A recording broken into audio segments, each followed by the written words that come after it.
It is impossible to imagine what rock and roll would sound like if our next guest had never been born. Along with Elvis Presley and Chuck Berry, he is one of the undisputed giants of rock. From the day he recorded ''Tutti Frutti'' in 1955, his influence has been enormous. His life has been just as exciting as his music, and we'll talk to him about both tonight. Please welcome, ladies and gentlemen, Little Richard. Richard,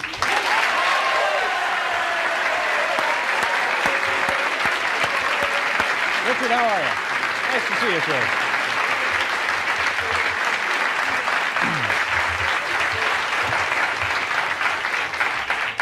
Thank you very much for being here. At the very beginning of the show, I made a statement which I think is a pretty fair one. Let me know what you think of it. If you hadn't come along, or maybe rock and roll would have started differently or later. I'm sure it would have started sooner or later. I don't believe it would have got started at all. In my hometown, Macon, Georgia, where I'm from, I've never heard any rock and roll music before. It was Swing and Sway with Sammy Kaye when I was a little boy. Yeah. How old were you when you were listening to Sammy Kaye? I really didn't listen to him. But I had gotten tired of hearing about him. And so what I did, I started playing the piano and I made up Tutti Frutti. And I sung Tutti Frutti for many years before I recorded it. Yeah. Because everybody thought it was crazy. You know, wop, bop, loom, bop, lop, bam, boom. Yeah. Didn't nobody know what it meant, and I didn't either. Yeah. And so I decided that I should put that on record. Yeah. You were in 1957. How long had you been performing as Little Richard at that point? I had been performing as Little Richard from a little boy. Yeah. From a little boy, I was singing around Macon, Georgia, beating on the doorsteps. I would go around from house to house and beat on the steps, and people would give me a quarter, a dime, 50 cents. But by 1957, you were an established rock and roll entity. Yes. And you were touring in Australia? All over the world. And what happened in Australia? You just decided, that's it, I'm not going to do it anymore. Well, what happened when I was in Australia, during that period, I stopped and went to school. You know, I've never made this type of money, David. You know, I was making $15 a week in Macon, and all of a sudden I'm making $10,000 an hour. So I went back to school to learn how to count, to read, because I didn't know how. I needed to know how to handle the money. I had a lot of managers that was handling it a whole lot, taking it all, leaving me nothing. I didn't even know how to count the nothing that they left. So I went back to school to study. So, but at that time, did you get into religion, or was it? Yes, well, I've always been religiously inclined. You know, my mother in Macon, Georgia, my mother has 12 kids, and I would have to go to church in order to go to the movie. I would have to go to church Sunday morning at the Baptist church, and that evening I would go to the movie.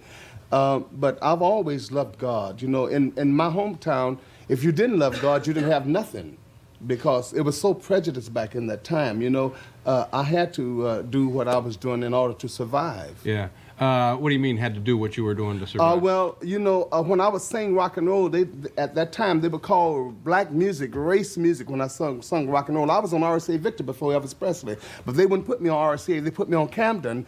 So when I would wear makeup, they would let me sing for the white girls. When I put on eyelashes and all that, they would let me sing. But when I went as a just straight dude, they wouldn't let me sing. Now why is that? Well, they thought I wanted the girls. So if I came out a straight guy, they wouldn't let me sing. But when I came out with all the makeup on and all the eyelashes and all the hair, they said, Richard is a good boy. I never was a good man, but I was a good boy. Now, who is they that you're talking about here? Some of the whites in Macon, where I'm from. I came from a little town. You know, it was real prejudice back in that time. Now, this is, as I recall, my memory of you is you were a peculiar appearing performer. You were not the guy running the 7-Eleven. Well, maybe you were, but you looked strange, you know? Well, it was strange because didn't nobody else have nerve enough to wear what I was wearing. Yeah. I believe a lot of people wanted to look like I looked, but they didn't know how to put it on. Yeah, yeah. I think that during that period that there was a lot of people that would love to have been flamboyant, you know, just like Kiss and Jimi Hendrix, which was my guitar player. He started out with me. Billy Preston, James Brown was my vocalist, Otis Redding, all the Beatles came with me. They started with me, Mick Jagger. All these people started with me. So you, I mean, now taking another turn here, you really did have a dramatic impact and a great deal of influence on what would later become the mainstays of rock and roll music. I was the architect. Of rock. But my other question is, if you had these religious roots, wasn't it kind of a tearing circumstance for you to be appearing in eye makeup and so forth, and then also be a devout Baptist? Well, I wasn't. The Baptists in those days probably didn't want women wearing makeup, did they? Well, in those days, some of them didn't know what they was wearing themselves. What happened is, I wasn't really a religious person. I was a young boy. I wanted to be famous so bad, and I really wanted a Cadillac. Lord Price came to my hometown, and he had a Cadillac, and so I wanted to sing and get me a Cadillac. I wanted to be famous for one purpose, to get a Cadillac. Just to get the Cadillac. The longest Cadillac in my hometown was owned by the funeral home, and you had to die to ride. Yeah, that's no fun getting it that way. And I was determined not to die. All right, we're going to continue with Little Richard. We'll be back in a minute or two, folks. Welcome back. Paul Schaefer. Gentlemen, of course, is Little Richard, and that's one of your songs right there, wasn't it? Yeah, that's one of my... Lucille, that's Lucille. Yeah. Now, have these songs made you a wealthy man? Well, it should have. Oh, this is your managers again. My managers are very rich, Yeah, sitting on hills. Some of them falling off of the hills now. The storms are pushing some of them off.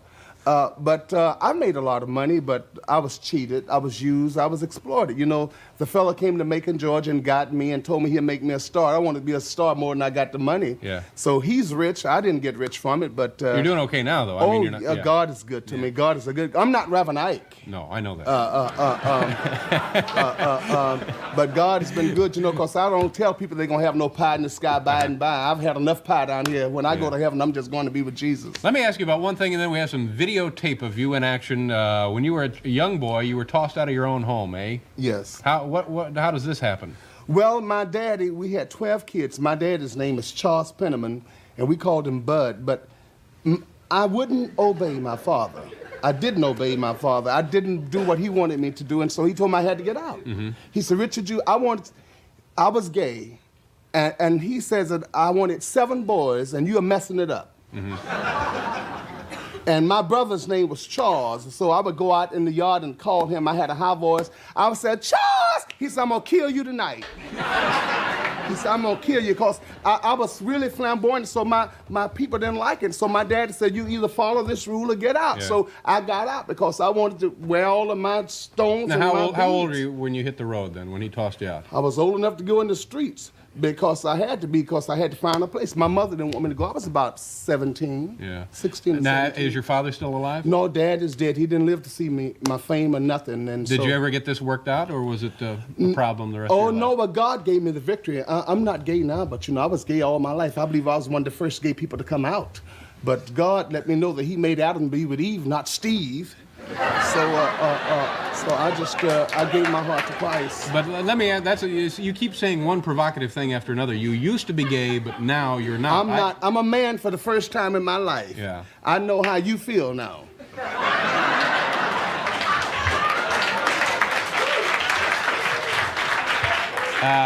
This is getting more and more fascinating with each new turn. There is about 90 different things I would like to ask you now. We can't ask you 90 different things. I have to ask you this, though. Did you ever one time make Johnny Carson get out of his chair? Yes, I took a costume on for him to put on, and I told him I wanted to do something I'd never done before, and I ran through the audience, and I told him I've always wanted to host a show, and I asked him up, and he let me get up. He got up, I took his seat. Yes, I did. I did that. We should, I guess, establish now what you're doing. We have mentioned what you have done and what you mean in music history. What are you doing now? Well, I'm an evangelist now, David. I travel over the world preaching the gospel of Jesus Christ, and I became a drug addict. I was on heroin, I was angel dust, everything, acid, and my brother, I had 4 people to die. One night I was appearing at Magic Mountain, and a friend of mine fell dead. I had another friend of mine that I went to his house to get some cocaine. My birthday is December the 5th. On my birthday, he fell dead. I had another friend of mine that some fellas put in a trunk and cut him up with a butcher knife. Ike and Tina Turner had an engagement in Miami, and I went in Tina's place. My brother fell dead. And then I made a vow to God that I wanted to do something in his service. And God said, what shall it profit a man if he should gain the whole world and lose his own soul? So I was determined to to give my life to Christ before it's too late, because I could be dead. You know, Elvis was a very good friend of mine, Buddy Holly, Jimi Hendrix, all these people, and God has spared my life. If a person see me, they can see that I am a new creature. If any man be in Christ, God made me all over again. But are you a satisfied person now? Are you sometimes you don't get the urge to go back out and crank out some hits and? No. I'm happy now. I've made a lot of hits, you know, in the past, but I'm happy now because I have peace of mind, that peace that passeth all understanding, and it's just peace that you can't get nowhere. Hello, Gregory. Hi. Gregory's here, apparently. Huh? There was some speculation that Gregory might not make it. You're going to sing this, right, Richard? Yes, I am. One Day at a Time, ladies and gentlemen. Go on over there, if you will, sir. Little Richard singing One Day at a Time.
Help me in what I believe, in all that I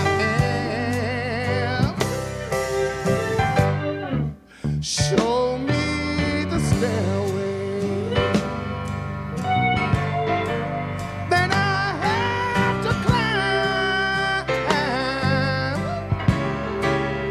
Lord, for my sake, just let me take one day at a time.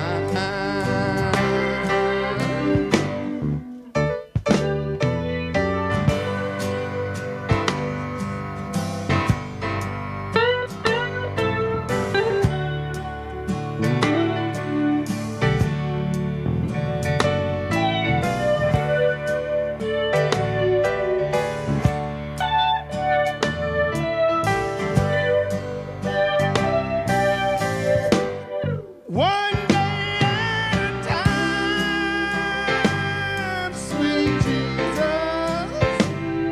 That's all I'm asking from you.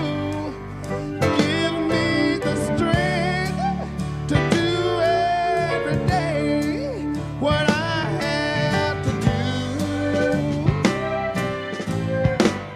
Well, yesterday's gone, sweet Jesus, and tomorrow may never be mine. Show me the way, give me today, one day at a time.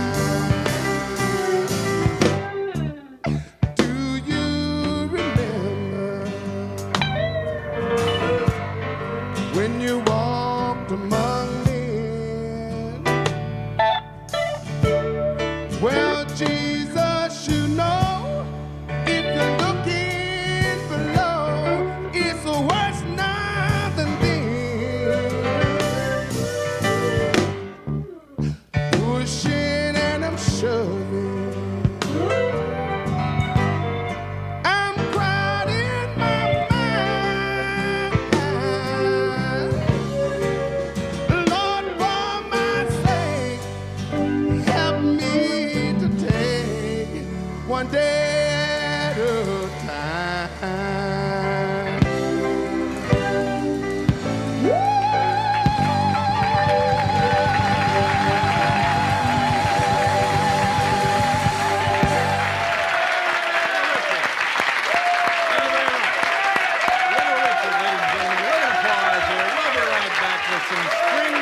subway fashions, and author J. Robert Nash. Thank you very much, Richard.